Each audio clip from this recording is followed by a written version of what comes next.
legends every week on the Time Rich Tradie. We systemize it, optimize it, and delegate it so that your trade and construction business can scale without you spending 80 hours a week doing it. If you like what you see, subscribe and get some more juice. Autopsies, Iron Man suits, and robo talent. Today is going to be a fun one. And we actually have on the show today Zulfiya Forsythe. Thank you so much for taking this time with us today. She actually started as a CPA, buried in spreadsheets, and is actually now the CEO of and founder of the Omadli Group, building real-time dashboards, AI agents, specifically for construction and property management, which you think would, Yeah. strange niche, but that's my niche. So welcome. Thanks for jumping on today. Yeah, thank you for having me. Awesome. Well, the first thing I'd love to cover today is something that absolutely drives me nuts. I call it the financial autopsy. You know the drill. The builders, they kind of do the job, they close their eyes, cross their fingers, then maybe at the end they count the cash and hope their accountant says you made some money. And it's essentially coming in after the battle and counting the wounded. Um, Yeah. so talk to me a little bit about, for you, what viewing a job as a builder should look like from a Yes. real-time perspective. Yes. I've had a lot of conversations. Actually, this is one of the first things that I help construction companies with because as they grow, the more transactions and more jobs, more service agreements that they have to supervise, or also project that they might have. So there's more activity. And then they would say, all right, let's get build ops, one of the systems. Or but we used to use QuickBooks before. Also use Sage. So they have to go through these transitions as they grow, but they have data sitting in different types of systems and applications, and none of them talk to each other. So then what happens, they just go about their days and perform the activities, and then they wait for 30 days to kind of see that they make money on this job or not. What happened? And then for 30 days, accounting close, for example, let's say they make decisions by 40th day. It's already too late. Then they notice, oh my gosh, like what happened in this month? We didn't make any money because our labor revenue was too high, for example.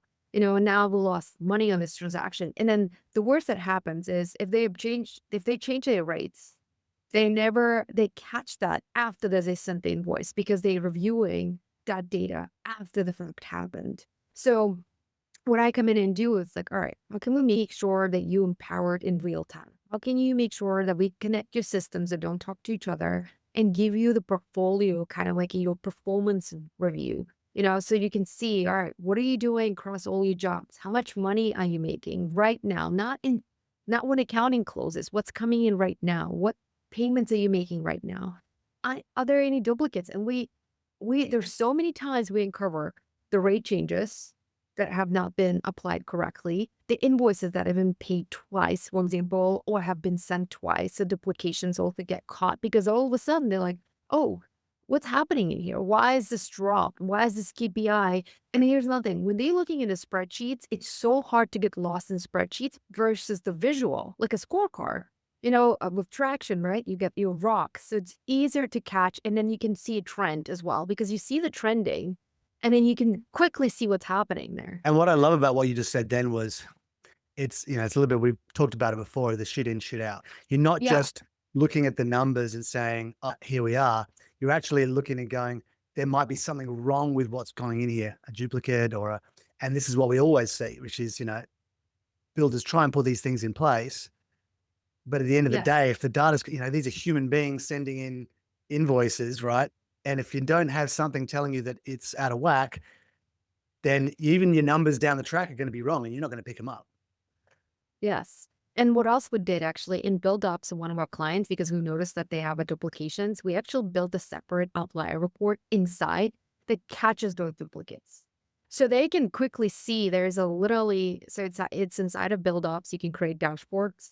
Inside of that, they can see quickly, okay, is there any duplicates happening right now or not? So we've created a rule and we've created a report that catches those in real time. So that's been great. And a lot of times that I talk to GCs, it doesn't matter what trade they're in. When they come to me, they literally have like a spreadsheet with 15 tabs for each project that they run. and it's the same KPIs. And you can see like a lot of it is broken formulas across all dev by, because it's just to maintain it, they have to go download that file or do some smart sheets connections. And then they have to constantly, because here's the thing, right? With AI is you can take your Excel and take it to Claude or ChatGPT, whatever you want to do. But then it's only working on that snapshot of data that you give it to. So it's giving you advice on that, but it's not really fitting into your real time data that's updating every single minute. And depending how large you want, right? It's context, right? If you know, it's the same thing as if you asked a human being, just walk up to someone in the street and say, "Hey, tell me what I should do for my wife tomorrow." And they're like, "I don't know your wife. I don't know you. I don't know anything about what you've done before." Like it'd be nuts, right? It's like sending something into ChatGPT or AI without giving it context. Yeah, it's not just wrong; it's dangerous, right? Yes. And there are quick tools out there. You can, for example, the connectors. If you're using Sage as a connector to Excel, that you can bring in connection to those specific reports that you want and you can build on top of those reports. And you could do the same thing with QuickBooks as well. The connection, you have to be on a certain type of subscription. So there is a way, but ultimately, there's also the way as you grow, you want to stay on top of it and you want to make sure you have clarity that you can distribute across. And here's another big thing that I've heard from GCs is like, I want to make sure that this is as simple as possible to the person that's picking up the room in our company. So I don't want to overwhelm them with huge spreadsheets, that you have to print on oversized paper now because you have to fit all of the rows. I want it to be simple on a dashboard. That somebody walks in and our team member, everybody knows, oh, how are we doing this project? What's happening here? All right, Where are we going? you How are we want to break it growing? down for me? Then we love simplifying it for these builders and trades. 5 top things if you want to go see. You got 15 seconds because a builder's ADHD and he's got no attention span, and you got to tell him the top things. What are they? Yes. And you know what, James, our coach Dan Martell actually talks about a lot about this on the call, how he says, his office, he has a big TVs, and then his son is able actually to see, okay, who's performing, who's not performing, right? So right away. So it's that simple for teenager to be able to kind of see, oh, what's happening? Why is this red? Why is this green, for example? So just making it that simple because we all have information overload. We also have context overload as well as humans. And we just need to make it as simple as possible for ourselves and for team members. So what is that? What would you say is that a dashboard that a 16-year-old can go in and look at and go, this is Yeah. our company's performing? What are those Sure. things that for a builder would be the core things they should know real time, live? They're going to help them kind of pull the levers they need to. So across all top KPIs, how are they doing? What is their gross revenue? What are their gross profit margins across all of their projects? What is their, for example, who are the customers bringing the most money? They can quickly see that as well. And then also can see what are their payables are like? Who do they owe money? So at the end of the day, basically, it dictates if your job is profitable or not. What is your revenue per labor? That's another one very big metric as Got well, it. because and then another metric I would say, so the gross profit's a big one to show them what is happening, what's their total revenue for their jobs, so their service agreements for their projects, for example, how much they invoice it out versus how much they expense it out. And then the gross profit. Just that alone would be amazing. And also, what is their daily or weekly? They have some type of benchmark, like this many activities they need to perform, or this many jobs they need to perform, and how are they benchmarking against that? Because that will dictate their revenue at the end of the month. So you're talking about, you got lag statistics of the gross profit, which is, Yes. after it's happened. Yeah. And making sure obviously that's because they would be having budget line items. So the variance to those, they know what they should be Yes. making versus what they are. There's your nice lag and who's making the most money. And then you got your lead. So your activities that they know if they do X, then they get the outcome, right? So whatever That's those right. activities need to be perfect. I love it. And so just moving on from that one, just making sure people know, making sure you have a dashboard that is live, that has the data, of what's coming in, what's going out. So you know that gross profitability live, and you know any budgets that are moving out of whack. So you can pull the levers while you're in the battle and not at the end, and having that one source of truth, as opposed to trying to bounce between 3 different pieces of software all saying something slightly different, which sounds like the key here. And One more thing yeah, that I want to add quickly, I won't interrupt, just quick thing. On the financial health of their organization, they need to show which jobs are not going well and which jobs are basically they're losing money right now. So it could be like red, for example. This job, gross profit margin is below this X%, whatever that they find in a company, for example. And these jobs are going well. So they quickly can see, oh, this is a job. We need to take a look at what's happening. so rather than having this focus split over every single job, they can choose whatever the job is that's a limiting factor for them right now and obsess over getting those numbers back rather than trying to jump and spend. And again, we're all about claiming back the GC's time, right? And if they are Yes. bouncing between every single job, trying to give them all the same amount of attention, it may be that 8 out of 10 jobs don't need the attention to do. And so this is going to really actually save a lot of time, not just money, really, for the builder Yes. by doing this. Fantastic, beautiful. We talk a lot about obviously builders being the biggest bottlenecks in their own companies. You know, whether they're missing the vendor calls, they're digging through their share drives for, you know, while also trying to run the job site as well.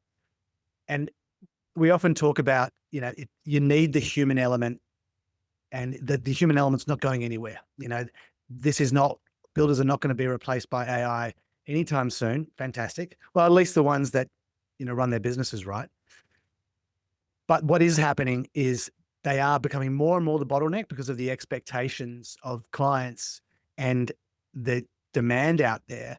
And what we're often trying to do is, okay, how do we put an Iron Man suit, you know, on these builders and on their administrative teams so that they can do more with less?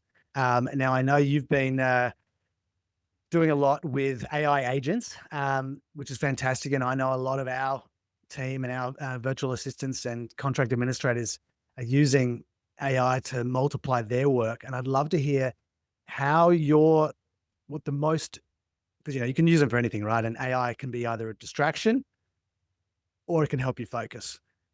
Where are the most effective places at the moment you're seeing that, and you're using with your guys, to use AI agents in their building businesses? So that's a good question. And actually, I kind of want to go back, step a little bit back. I think the biggest thing is on AI side is not even AI, it's data. It's connecting the systems that we have that are not talking to each other. I think that's the biggest one. And because if we don't have systems that don't talk to each other, if we don't have access to that, then the AI that we put together is not going to do much for us. And let me explain. I will explain a little bit more. Um, so what I see right now is a lot of construction, right? That like any other business, using a lot of applications, for example, and they have processes that are, for example, living somewhere in the system, and also processes that are living somewhere on Word documents or SharePoint, for example.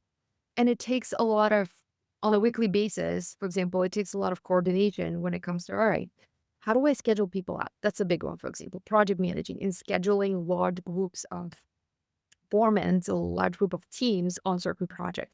And then we'll also have to coordinate human factor, people go on vacations, people not available. And then how do we schedule them out according to location that is the closest to that job, for example? And how do we even see how many people did we assign to this job? Are they licensed, for example? Who is expiring licenses? Because again, as you grow, right, it's really, it just becomes a lot of data that needs to be managed by somebody else. And then you need to be able to notify people, okay, today you're on this job. Next week, you're going to be moving to another job. And then you need to notify multiple people, notify supervisors, project management teams, basically. So there's a lot of people that are involved.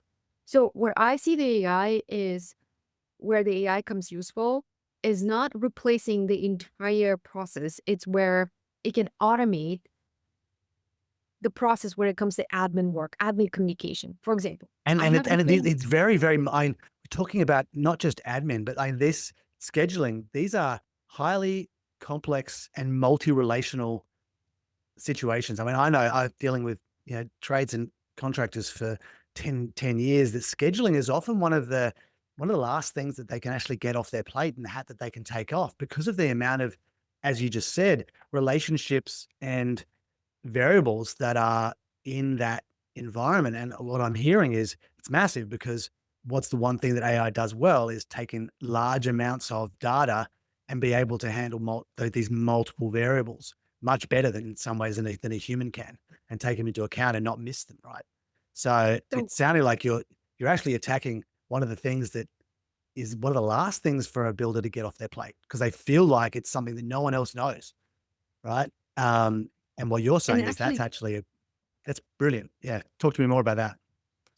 this is a project that I'm very excited about, that I am helping right now and talking to multiple local companies here, because there's not as much of AI aspect in it. I mean, I'm as a developer and I'm using AI to make my development faster, but where the AI shines in a small level and quickly shows immediate, or let's say, buy back your time, is even if they're doing this on Excel right now, instead of manually sending that Excel communication, hey, now, James, you want a new project right now, or here's a new Excel, for example, for this job, for the schedule for this week. You can use AI right there, automate that response, to send the distributions, to every time there's a change in that simple Excel, it can trigger that person's, basically, it can trigger the alert to that person right away and send them that link to that Excel so they can see it, for example. Right, You so can we're mixing the old and the new. We're not necessarily telling them that they have to upgrade their entire life to, some new fancy software. It's just using what they already have, is to get the AI connected into the data that they've already got, and but exactly. have it do the work. Yeah. And I think And that's then what builders forget, that, right? Is AI is not about just that first level of giving you the answers. It's about how do you get it to do the things that are going to buy back your time. And that's one of them. so that's one of them. They're very simple. So the way I always say, like, all right, and obviously them, we're building the entire system right now for them. But I'm like, this is what you can leverage right now. If you want immediate help right now, instead of you manually shuffling the paper across all your team members, I can like schedule teams, because they want a lot of them on Microsoft, for example. And I could schedule right now a Teams automation for you, where now every time you make a change in that spreadsheet, it will notify the person that you're making change to and send them the spreadsheet as well, for example. That could happen right now. But obviously, for us to grow and scale as a company, as a construction, is they add on more layers as they want more robust, more advanced. And then now they want to, for example, connect their, let's say, their payroll information, their licensing information for each individual person, so they can keep track of it, because, as you know, in trades, there are multiple licenses across many states that they might service, that they need to be maintaining. Now it's not just feeding one data source. Now it's feeding multiple systems and jobs. Where are your jobs sitting? Where are they coming from? Well, let's connect that. So now I'm fetching not just one, I'm building a basically infrastructure for them, where now they have their own application. They don't have to go and pay some custom application right now, because now they kind of fit in and stuck in that, in that box that they have to now integrate with. They can do this now with AI, and they have And complete it's full and they complete, own it, right? This is the whole thing. It's and they their own it. it's like, it's the difference between a bit of labor hire, and you literally got your own full timer, that you've got on your payroll, so to speak, but they're yours, Yes. and they don't take sick days. So, and Yes. and it's not even needs to be, if they've already got someone, which these guys do, in their team on their corner, who's probably maxed out themselves, because they're the ones getting all the crappy work in the office, is they can manage these agents like they would a person, and just see it. They can track them, see what they're doing, and again, it just becomes a new org chart, right? This is the modern org chart, is how many humans do you have, and how many agents are doing Yes. the work that the humans Yes. shouldn't be, right? I Updating the love records. that new way of thinking. The updating the records, for example, the new person comes in. Hey, what are they licensing information? Instead of going into the system, they can literally start the update if if the underlying system that they use approves that API call. They can update it from their Teams chat. New Look at that. employee James Russell started. This is his address. This is his new licenses. boom, done. That's it. Updates in right in the system. All that stuff we know that they shouldn't be doing and is often missed and not done right anyway, which is beautiful. Some record updating, so making sure that the records are right, that people are notified, that we're not missing any of these key changes in data, right? What's one more kind of separate area you reckon that is maybe one of the most kind of growing or will be something that builders are going to really want to think about getting either automated or using AI in their business for to buy back their time or help them scale without, yeah, going broke? I think biggest thing is another one is project managing that I see. Because what happens is, um, if you have a project and then based on that project now, you have to coordinate multiple people, again, assign multiple people for that project. And then you maybe need to buy some type of materials to start on that project as well. So instead of going through all of these steps, you can have AI again help you out. Like, clean this project up. What's happening? Give me the briefing on it. What type of materials do we need to order? Can you compare that against what we have actually maybe in our system?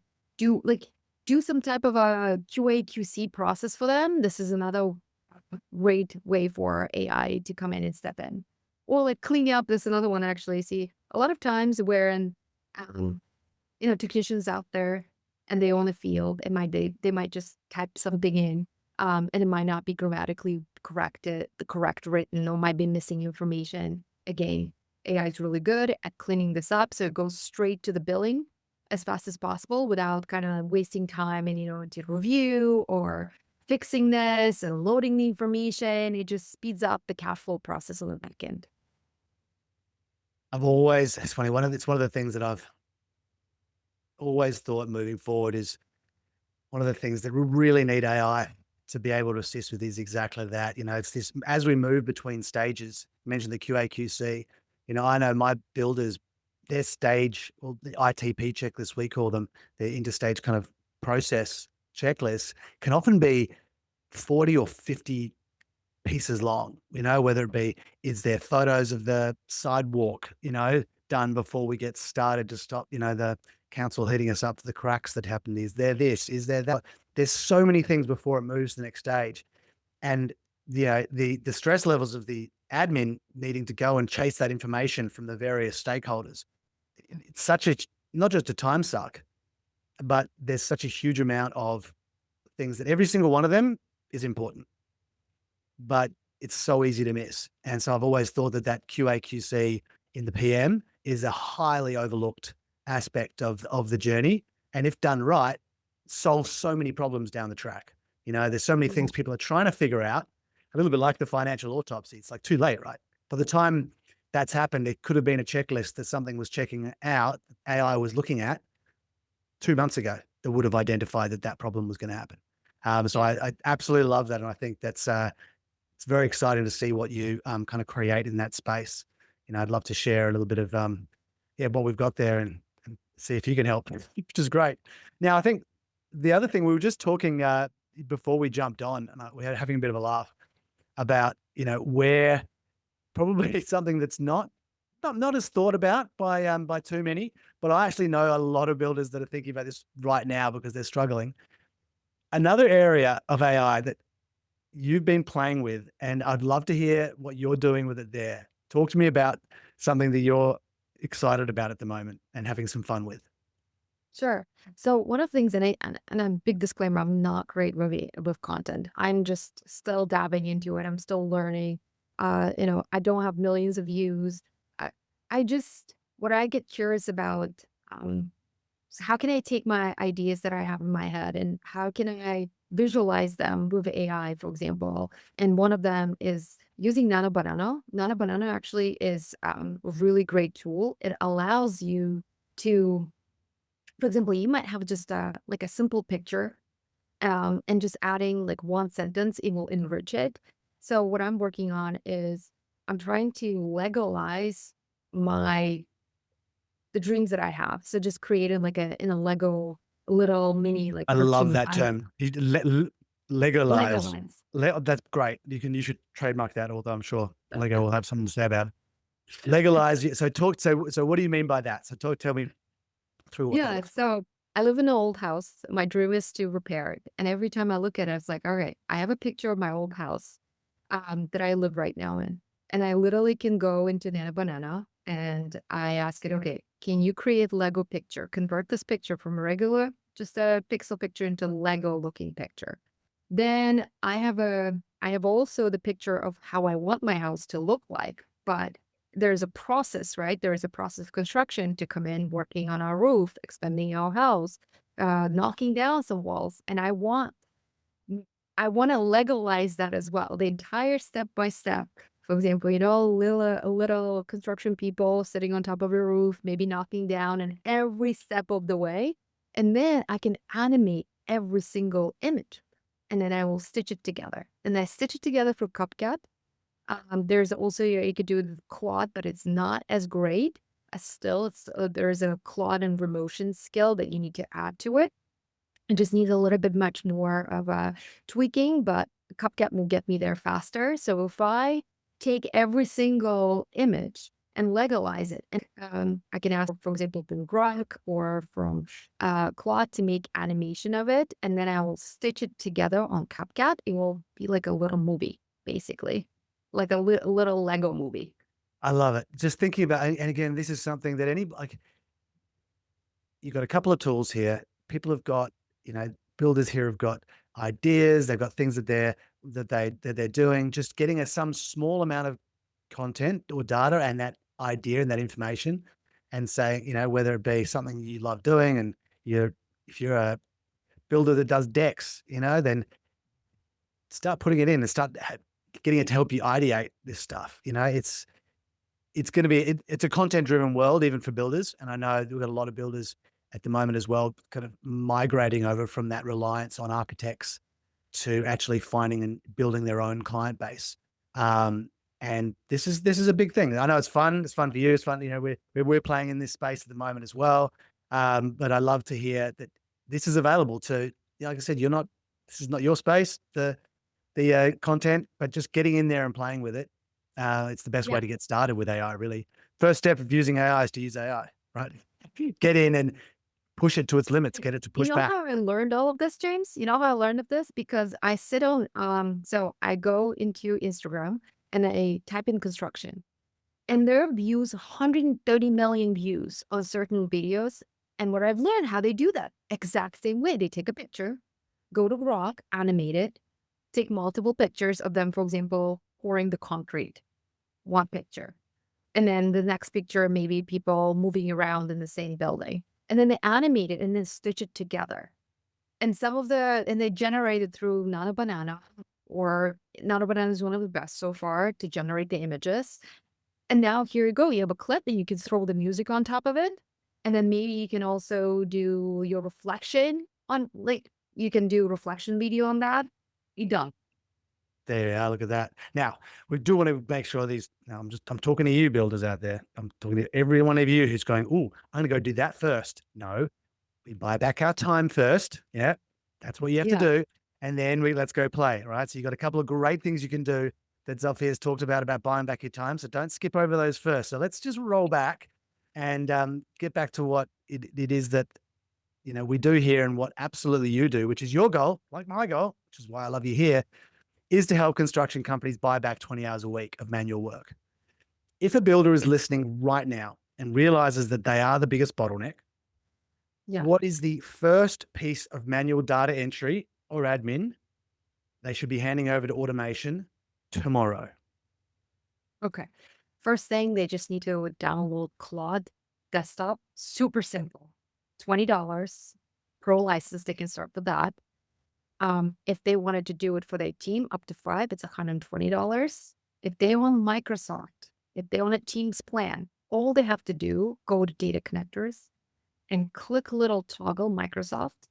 They would need to sign in, and they will be connected to their Outlook account. So now they can, instead of going through Outlook, it's a bonanza sometimes trying to find emails and what happened, what did Steve GC sub sent them, or the scope that changes many times, for example, and I have to read through the thread. They just ask, hey, what was the email that I got from Steve yesterday? Or what summary is the last 10 emails that I've got? Boom. it's going to give it to them.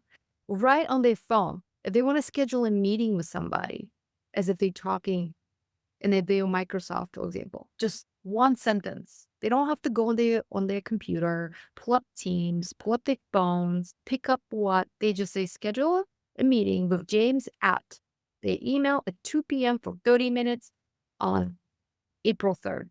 Done. So I think this is the biggest leverage they can do is just download Claude desktop and just start talking to it. That's simple. And just use the connectors. Absolutely no excuse, guys. As you just heard it, this is an hour of your time to claim back tens of hours. You know what it is. Yes. Weekly, hundreds of hours, thousands of hours Yeah. over time. An hour. Step out of your comfort zone. Hypotheticals are bullshit, guys. You know that. We don't deal with it here. Take something that Zulfiya has said today and do something with it today. Stop doing the manual grind. Zulfiya, where can people find you if they want to have this do it for you, do it with me set up? Sure. They can find me at Zulfiya Forsythe in LinkedIn or on Instagram. I post almost daily all the tips for construction and also all the prompts and how to And use some Lego. different tools. Yeah, and some Lego about to come. Yep. Fantastic. Thank you so much for joining us today. There's been some absolute gold nuggets here, and I hope that you guys have really taken some notes down. Go back and listen to it, but most importantly, implement. Knowledge is cheap. Implementation is powerful.